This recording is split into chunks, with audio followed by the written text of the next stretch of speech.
नमस्कार। रेडी हो जाएं डिक्टेशन के लिए 5 सेकंड में।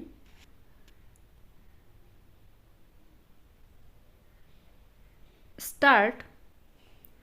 आमतौर पर ज़्यादातर लोगों के आसपास कोई ऐसा मध्यम वर्गीय परिवार जरूर होगा जो अपनी बेटी की शादी के लिए बैंक से उठाए कर्ज या फिर किसी अन्य मद में लिए गए ऋण को किस्तों में चुका रहा होगा।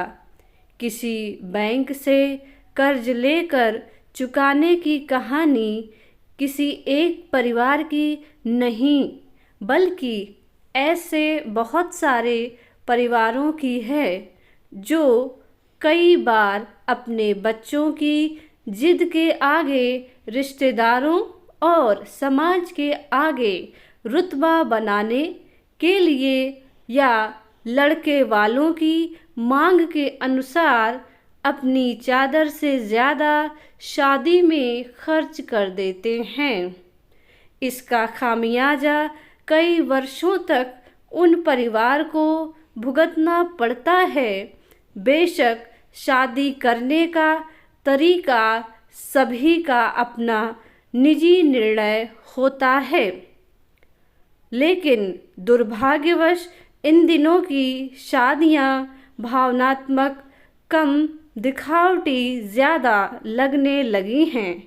इस संदर्भ में किसी धारावाहिक फिल्म का एक संवाद है। इंडिया में शादी शादी नहीं त्योहार है।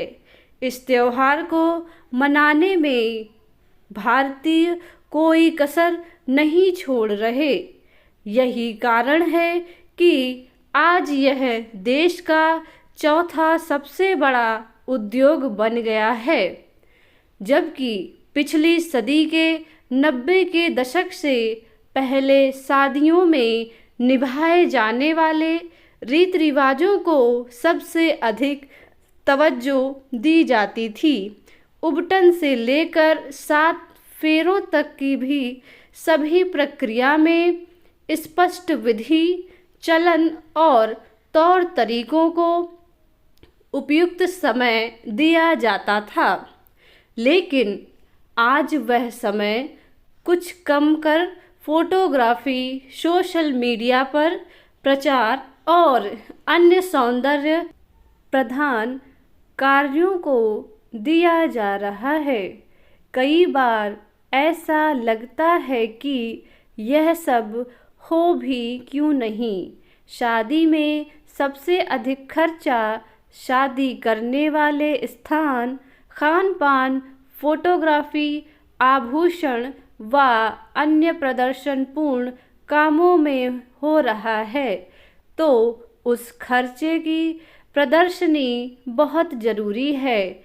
एक आंकड़े के मुताबिक इस प्रकार की बड़े बजट की शादियों से हर साल 8,000 करोड़ आभूषण का कारोबार और 5,000 करोड़ होटल उद्योग का कारोबार होने के साथ साथ 3.25 लाख करोड़ का शादी उद्योग हो चुका है, जो सालाना 25 से 30% विकास के साथ तेजी से आगे बढ़ रहा है। बेशक इससे लाखों लोगों को प्रत्यक्ष और अप्रत्यक्ष रोजगार मिल रहा हो, लेकिन फिर वही बात कि शादी में सिर्फ शादी हो, उसे व्यापार नहीं लगना चाहिए। जब इन्हीं शादियों के शुरुआती चरणों में परिवारों के विचार विमर्श की मेज पर सुनते हैं कि आप कितना खर्च करेंगे, शादी का स्थान कहाँ होगा, कितने स्टॉल लगेंगे और क्या क्या तोहफे एक दूसरे को दिए जाएंगे, इन सब मुद्दों पर दोनों परिवार के एक मत होने पर निर्धारित किया जाता है कि शादी सफल होगी या नहीं, इस बात का कितना औचित्य है। शायद दोनों परिवारों की हैसियत तो मिल जाए, लेकिन शादी के लिए जरूरी मूल्य और विचारों पर तो कोई बात ही नहीं करता। ऐसा मान लिया जाता है कि वह तो लड़की को पता ही होगा, लेकिन यह समझना होगा कि लड़की भी संपन्न परिवार से आई हो सकती है, जिसे लड़के वालों ने संपन्नता के कारण अपनाया है। ऐसे मामले में शादी धन देखकर की जाती है, न कि परिवार की अहमियत को कद देकर। दुर्भाग्यवश दहेज के मामले भी इन्हीं संपन्न परिवारों में सबसे ज़्यादा देखने को मिल रहे हैं। हाल में ही पश्चिम बंगाल के एक समृद्ध परिवार की लड़की ने ससुराल वालों की दहेज प्रथा की प्रताड़ना के कारण आत्महत्या कर ली। हालांकि उसके परिवार ने शादी में लगभग 10 करोड़ रुपए खर्च किए थे। एक रपट के मुताबिक दहेज निषेध अधिनियम 1961 होने के बावजूद लाखों मुकदमे पंजीकृत हो रहे हैं। यह सोचने का मामला है।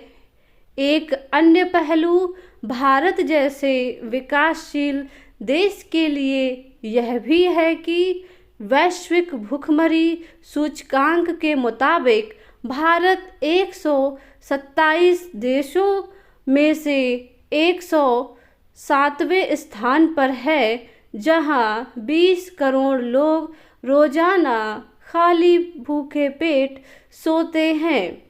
ऐसे देश में समृद्ध शादियों के नाम पर 40% बना हुआ खाना शादियों में बर्बाद हो जाता है। देश को वे दिन जरूर याद रखने चाहिए जब कभी हम अनाज के लिए अन्य देशों पर निर्भर थे। आज अन्न की आत्मनिर्भरता विशेषकर संपन्न और मध्यम वर्गीय परिवारों को बेलगाम बना रही है। हमारी इन्हीं अनदेखी के कारण भारतीय शादियों की शान शौकत की आलोचना की जाती है। शादियों में दिखावे के लिए देश में कोई महंगी अलग जगह चुनने से लेकर विदेश जाकर शादियां करने जैसे मामले सामने आते रहते हैं। लेकिन अब भारतीयों को अपने आसपास के स्थानों, संसाधनों और स्थानीय संस्कृति के माध्यम से शादियों पर ध्यान केंद्रित करना होगा, ताकि कम खर्च में सांस्कृतिक शादियों का आनंद उठाया जा सके। शादी धन का नहीं, आपसी समझ से कायम किया गया रिश्ता है।